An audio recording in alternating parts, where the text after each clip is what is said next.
Yo! Para sa mga nagtatanong kung paano ko ginawa to, tara gawin natin. Let's go!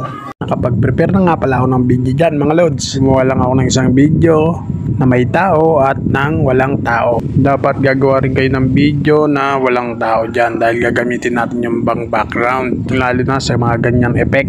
Focus tayo dyan, split natin dyan banda. Yan, split muna tayo dyan. Tapos abante tayo dun sa kabila. Tapos split ulit natin, tapos burahin natin yung hindi natin kailangan. Tapos focus tayo dyan sa walang taong yan. Ititira natin yan, split tayo banda dyan.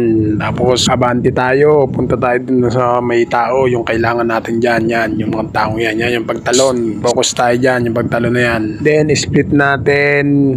Tapos delete natin yung di natin kailangan. Focus muna tayo dyan, tapos baba natin yan gamit ang overlay. Balik tayo sa unahan dahil ibababa rin natin yan gamit ang overlay. Nakita nyo yung naiwan sa taas, yun yung walang tao. Gagamitin natin background. Ngayon focus tayo dyan dahil magde-delete muna tayo ng hindi natin kailangan banda dyan. Split natin tapos delete ulit natin yung nasa harap. Drag natin yan sa harapan. Yan, pantay natin dyan. Next natin, focus tayo dyan sa naghagis ng jacket. Yung paghagis niya ng jacket. Yan, kita nyo yan? Focus muna tayo dyan sa jacket na inihagis. Basta yung nasa area pa yung jacket. Yan. Focus tayo dyan dahil gagamitan natin ng freeze yan. Ipiprease natin yan gamit ang freeze. Hanapin natin yung freeze.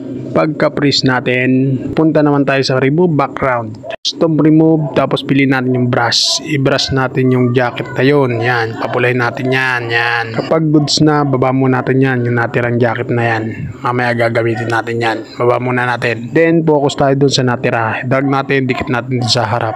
Focus tayo dyan, yung pagtalon na yan. Basta yung pagtalon na, split natin dyan banda, yung pagtalon. Ulit-ulitin lang natin, timing lang natin. Matinding timing lang kailangan dito. Yan.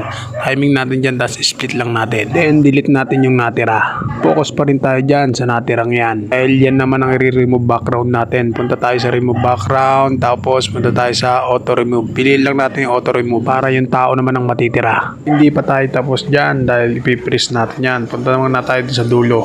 Punta tayo sa freeze. Kapag all goods na, focus naman tayo dun sa may jacket. Dun sa na-remove background natin na jacket. Yung nasa baba ba?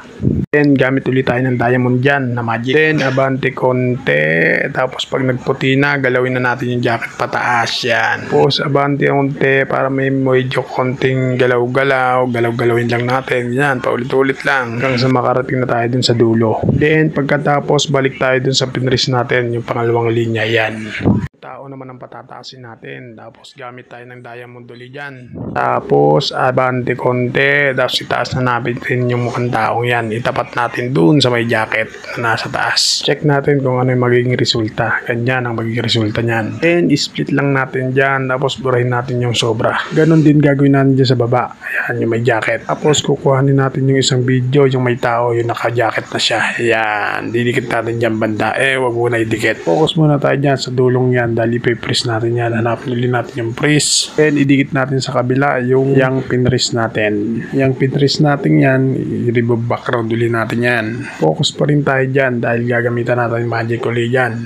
Dahil yan ang diamond, tapos atras konti. Pag nagputi na, galawin ulit natin yung video. Yung taong yan. Yan. Itapat natin doon sa ibabaw ng mangga kung saan nagaling yung inawa nating tao kanina. Focus pa rin tayo dyan dahil split natin yan, tapos delete natin sobra, hindi natin kailangan. Then yung natira, idikit natin dun sa unahan. Yan, drag natin. Tapos yung kabila, drag din natin. Dikit lang natin. Kapag all goods na, check natin kung goods na. Ulit-ulitin lang natin kung saan may problema. Yan, ulit-ulitin. Pag all goods na, yan naman natin siya ng smoke effect. Yung pag-landing niya. Kuha lang tayo sa album. Dapat may nakaready na kanyang effect. Then, piliin naman natin slice. Tapos filter. Diba? Nawala yung black background ng gagamitin natin effect. Hold lang natin yan. Tapos tapat natin din sa baba. Bababayin lang natin. Then palakihin natin para hindi halata. Kapag all goods na, split lang natin yung mga sobra. Tapos burahin natin. Finally, pag all goods na, try natin. Tapos ready to export. Sana nasundan. Salamat sa inyong panonood.